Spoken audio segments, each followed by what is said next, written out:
Hello, this is a Bechstein Model C grand piano, 222 centimetres long, that's 7 foot 3 inches, just coming to stock, so having a look at it as usual to see what might need to be done. Looking at the case first, it's quite faded and you'll see a little bit patchy here and there too.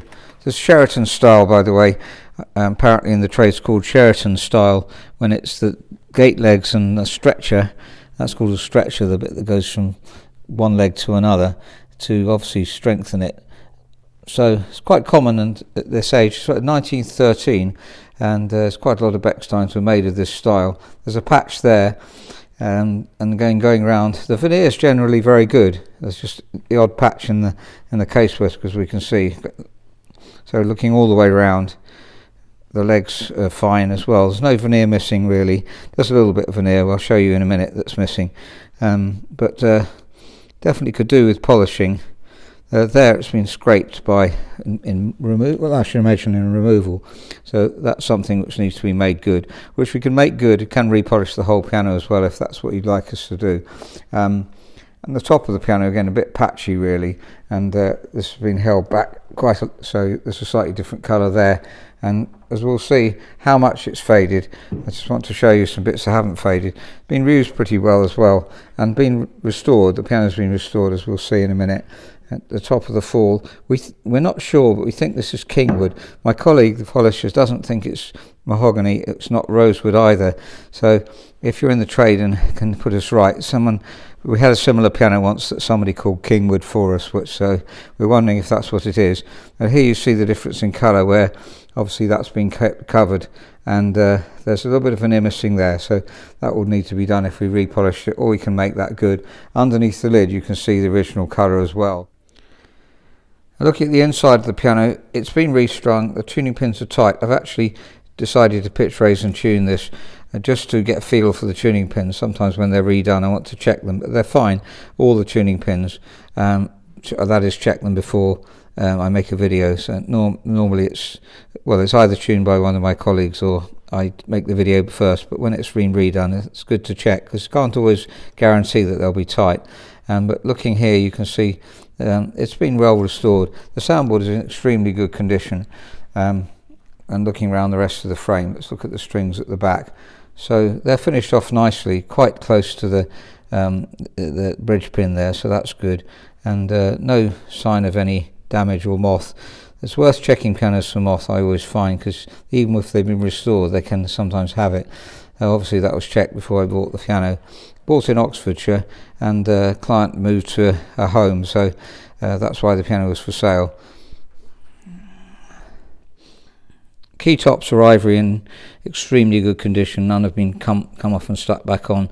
They could do with buffing actually. They're quite light, quite white colour. There's a little bit of chip there which we try and make good. The pedals are encouragingly low, which is, we've mentioned before, if you're tall it's useful to have very low pedals, then you can put caster cups underneath if you want to. But the legroom is quite good too. It's 62, which is a little bit greater than normal, but you can certainly put caster cups under if you want to raise the height a bit more. So 4 centimetres is really low. We've mentioned many times 7 centimetres would be fine, so that could easily go up 3 centimetres on the legs. The hammers have been recovered, and rollers have been changed as well, so that's obviously the most important parts have been changed. 1 or 2 of the hinges are slightly loose, not very many, about 2 or 3. We've just checked the weight and they're not needing lubricating. Lubrication is needed on the keys. They're definitely the centre rail here, that's a balance rail we call it, that could do with talking, as we would standardly do on all pianos really. Even modern ones need that very often if they've been standing around for a while. So the hammers are well done, and just having to refine a little bit here and there. There was a few that were touching each other in the base, but generally well done, so that's no real problem. An important regulation job here is that the dampers are a bit on the late side. Around here they're hardly pulling out, so they really need to clear the bicords, and they're generally quite late if you look at that one as well. We'd say between 1/3 and 2/3, and this is more like 3/4. So it's quite important. And the other factor is when you press the sustain pedal, they go up quite high, which is fine, but the problem is if they're coming off late, then when you play them, you can feel the hammer bouncing back down onto your fingers. So either the rail at the back that stops the dampers coming up so high could be adjusted so that it doesn't lift them up quite so high, and then you won't get the sense of them falling back onto your finger, or the dampers could lift a bit higher. In other words, they can come off a bit earlier, and that will be the other possibility. So you've got to look into that and certainly sort that out. Otherwise, you can feel the damper coming back onto your fingers. It's got that beautifully full, rich sound that Bechstein C Grands have, and also the old Model 4s. Wonderful pianos.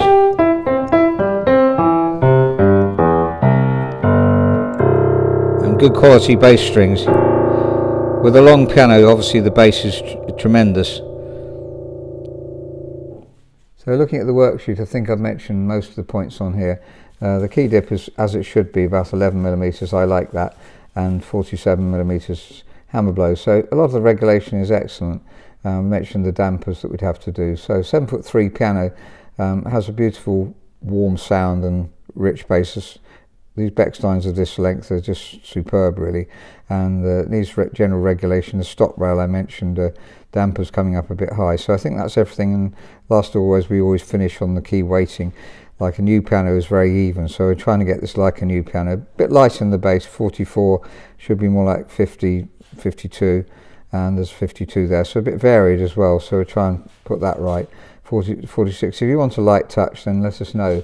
Obviously we can set it light. 46 will be about the lightest we'd normally set it, but it's generally light here, so if you just enjoy a light touch, in fact a lot of pianists do, and they might practice then before a concert on a heavier touch piano. You can see how much is being used here.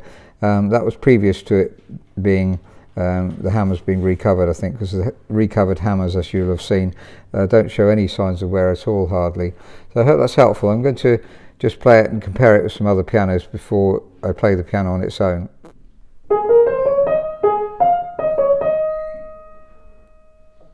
This is a 6'3" Bluthner made in 1892.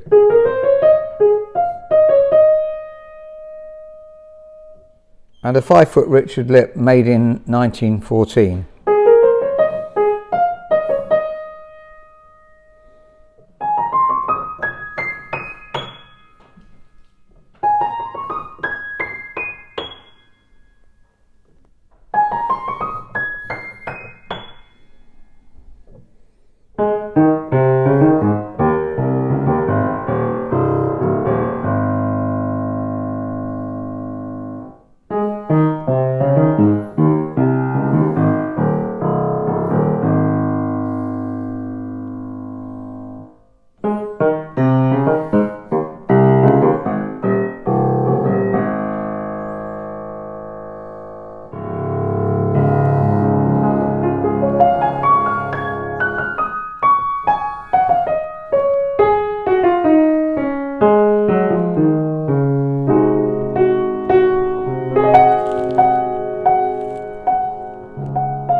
So that's a Bechstein Model C grand piano made in 1913, and we're always so grateful when we get one of these into stock. It's very uncommon, unfortunately, but there isn't a better grand piano of this length, I believe. If you're interested in the piano and can't come in, then you can certainly rent it, and we want to encourage you by making an inexpensive rental at the moment, which we're doing on our pianos, just to encourage people, really, as nowadays more and more people are choosing to just try pianos out without coming in. Obviously we'd like you to come in, it'll be much better, and then you can compare it with other pianos. So please let us know what your thoughts are. You can email info@robertspianos.com.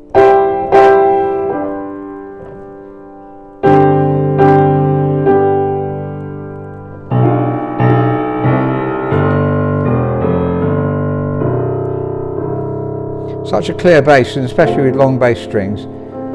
This Model 3 and the Model C and the old Model 4, which is before 1902, very similar pianos really, not much to choose between them.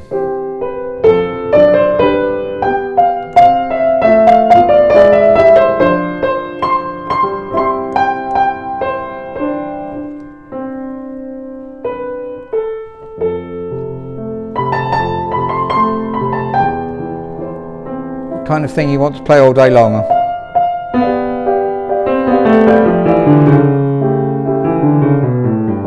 Very, very even tone.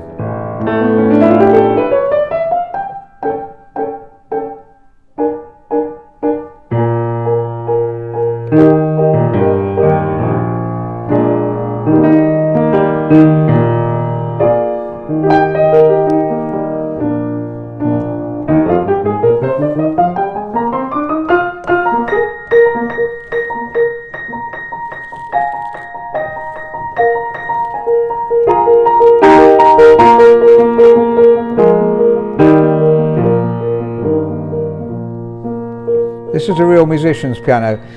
The casework, as you've seen, needs repolishing ideally, but in order to make it less expensive, we're offering it without repolishing. If you would like it repolished, and obviously we do a lot of French polishing, then please let us know and it'll certainly be done.